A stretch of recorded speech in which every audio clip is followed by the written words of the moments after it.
Hey everybody, welcome to What the Flick, the Knick, episode 2, Mr. Paris Shoes, Robert Abele, Alonso Duralde. Somebody pointed something out that was interesting about how the black characters on Masters of Sex all kind of speak the same, whereas the black characters on this show have, you know, different dialects and different modes of speech depending on their education level. Yeah, I actually don't think the black characters on Masters of Sex all speak the same, but I can see where that's, you know. Like here, you know, the idea of the doctor living in the seedy boarding house, like there's a very clear distinction. Absolutely. In a lot of ways, you know, in the pair of shoes, of course, but also I think in the manner of speech that's being used. Yeah, I don't know that I totally agree with that, but it is interesting that we have these two shows that are basically giving you these portraits of you know, a Negro infirmary in the turn of the 20th century and a black hospital, you know. Yeah, and it's interesting how I think so many historical shows have kind of not wanted to make race front and center when obviously it is this ongoing thread through this country's history. So it's interesting to have these two shows on right now that are really kind of putting it out there and making it a major thing and not just sort of a very special episode or whatever. And not afraid to make characters that you've been watching week to week just say horrible. things that are just like, oh my gosh, well, yes, that's the time, I guess. Yeah. I mean the light in Thackeray's eyes when he's just saying horrible things to Algernon is just like, ay, ay, ay. It reminds me of our friend Jack Plotnick, who does this character, Evie Harris, who will say just something really, you know, the idea, Evie's an old school kind of celebrity movie star or whatever, and will say something just ridiculously racist or anti-Semitic, and then when called on say, oh, it was a more innocent time then. Yes. So yeah, this is, you know, the 1900, when people think back on it as being this sort of halcyon, meet me in St. Louis, you know, kind of thing, it was horrifying shit was going down, both scientifically and culturally and racially and everything else. But I do love the way Soderbergh films, you know, Algernon, I don't know if his last name, Edwards, is that his name? I believe so, yeah. Him like setting up his own like, you know, infirmary basically in the basement. I mean, like it's just done, it's not done as some sort of like, it's not presented as sentimental. It is, this guy just has to do this. I mean, he's got to do this if he wants to. You're not giving me anything else to do, and you're not going to take these patients, and they don't have anywhere else to go, so I'm good. How great was his line when that guy's leaning over his sholders saying, oh, I have a friend who's going to go down to that dance hall. I hear it's really entertaining. He's like, well, and then he's like, well, I think your friend is going to be it's going to burn when he urinates. Very soon after, I thought, whoa, okay. Once again, the show, I think, this episode just proves how fascinating this show is, and how physically this is a great show. I mean, and the way Soderbergh is shooting it is great. I mean, he's using long takes. I mean, that whole scene in the ward where that begins with him examining a couple of patients, and then Clive Owen's like just going up with an axe to the thing and getting it as all one take. It's great. He's like he's moving his camera around while other people are talking. He's not necessarily showing you who's talking at any given moment. He's showing you something else. It's just making the show look like nothing else on television. Yeah, this is, I think, one of the more shadowy shows on TV. I mean, you know, even like Downton Abbey, before they wired the house for electricity, was pretty bright in there. Pretty well lit. And this one, it's like, what's going, I can't even turn the light on. I can't tell. Yeah, no, it's extraordinary. It's funny, the scene where Clive Owen has the nurse in to sort of explain to her what's going on and to apologize about all that. Dave goes, so he's the difficult man and she's Peggy? You know, that's sort of the formula now, is the, you know, difficult man, that book about, you know, the current age, you know, run of TV shows, and there's always the plucky woman who's there to kind of pick up the pieces. Well, I mean, after that first episode where his boss basically offs himself after one last, you know, failed attempt at a C-section, and you know, it was not. And, you know, you also learn in the last episode that like Clive Owen, you know, that Thackeray has a drug problem, but the way it linked the two in the first scene with him, that flashback scene, and he's like, you know, the flashback scene, and then the widow comes by, and the widow says, how do you come? I have my ways, and you go, oh yeah, that's why he's shooting it into his dick. Yeah, no, it's you know, I hope we get more Matt Frewer. You know, I was when he offed himself the first episode, I thought, oh no, I wanted so.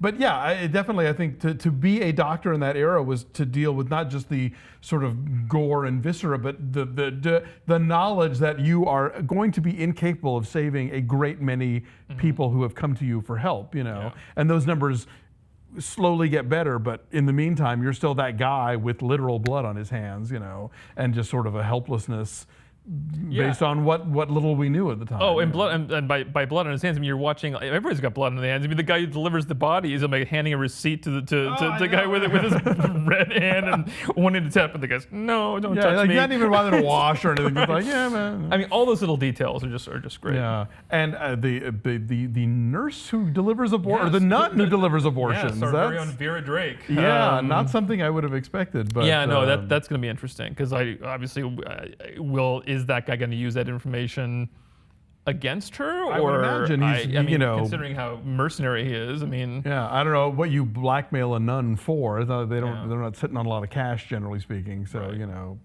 It could go dark. Yeah, and it was also nice to see that Algernon knows how to take care of himself. Obviously, yes. it's just another one of those things. We go, I probably would know. He probably would know how to handle a guy who's the art of fisticuffs. Yeah.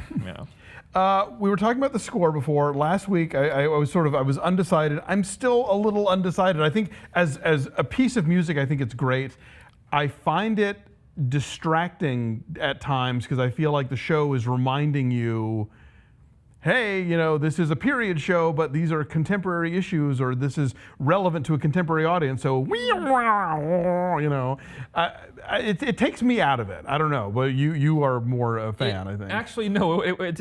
I mean, I think it does reflect a modernness to the themes and the storyline, but it also kind of like it has a medical blip blip bloop. I mean, it seems to reflect that as well. I mean, the sounds you might hear in a modern hospital. Maybe. I mean, just kind of turned into something you could kind have of got, propulsive. oh God, who's that? There's that group that like they opened for Bjork, and they would actually remix and sample like sounds of surgery, like sounds of liposuction and drills and stuff. Matmos. They should have gotten Matmos to score this show. But no, well, it's funny because it's Soderbergh they wrote this expression that I use a lot of times in reviews. And he has this great book called Getting Away with It it's a series of interviews he did with Richard Lester, who he's a big admirer of. And he talks about there are directors who sort of work invisibly, and there are other directors who will stand between the audience and the screen and wave their arms around. And to me, that score is kind of waving its arms around a little. God, it's so funny, and I don't think it's used throughout the whole. No, just when it pops up though, it's like, oh yeah, okay, remember you're scoring it this way, And this is a score that I am listening to, Okay, then think of it this way. Think about any other score that would that would work with that show. And if you come up with any other type of score, it would just make the show seem more normal and usual and I mean, it's like you watch any other show on TV and it's scored the way you expect it to be scored. Well, I mean Hannibal I think is scored interestingly. There are a few shows out there that make interesting musical choices but that aren't distractingly, unexpected. I don't know. I'm jury's still out. I'm not saying it's bad. I mean, it's definitely well done. Cliff Martinez is a really great musician. I'm just not sure how much I like it in the context of this show. But it could be that 3-4 episodes in, it becomes part of the landscape, and I go with it. And the fact that we're even talking about it obviously means that it's an interesting choice. Well, I think it's kind of funny that Ben last week I don't think he even noticed it. Huh? Yeah. Ben misses things. I would say that if he were here. He would acknowledge, okay. and he would nod if I said that. So go back and watch some of our Breaking Bad stuff. Oh, really? Is that? Oh, okay. And you never miss anything. Oh no, I miss you too. I will be the first to admit. So let's not kid ourselves. The operating room fire, that was pretty horrifying. Oh my God, the operating room fire was. Yeah, that was. Yeah, I mean, and it's like the nurse keels over, but. She dies. I mean, it's No, and they say so. And I knew the second that wormy glasses guy was in charge of hiring the contractor, I was like, skimming. And I like the sort of patroness, how even she is dealing with, sort of gender issues, and it's not, she's not just sort of living in this world of marzipan, right. Just she the way she's almost sort of suited up for armor, with all the maids putting the corsets and the hats and the it in a way it's sort of like watching somebody gird themselves for battle, I'm fascinated to see where this thing is going to go, and I think that, yeah, you're right. Soderbergh is making this show look like nothing else right now. It's a show about people in the trenches who probably at the time didn't realize they were in the trenches. Sure, I mean, like yeah. it's we look back in horror, but they're like, these are our lives. And it just has that feel to it. But I think no one's winking with their acting. Oh no, absolutely. And I think this is a really sort of fervently anti-nostalgia show in terms of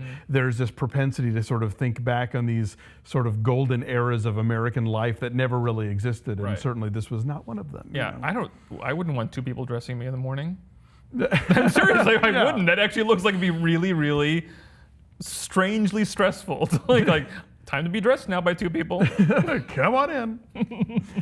So more of this next week. We'll be back. Thanks for joining us.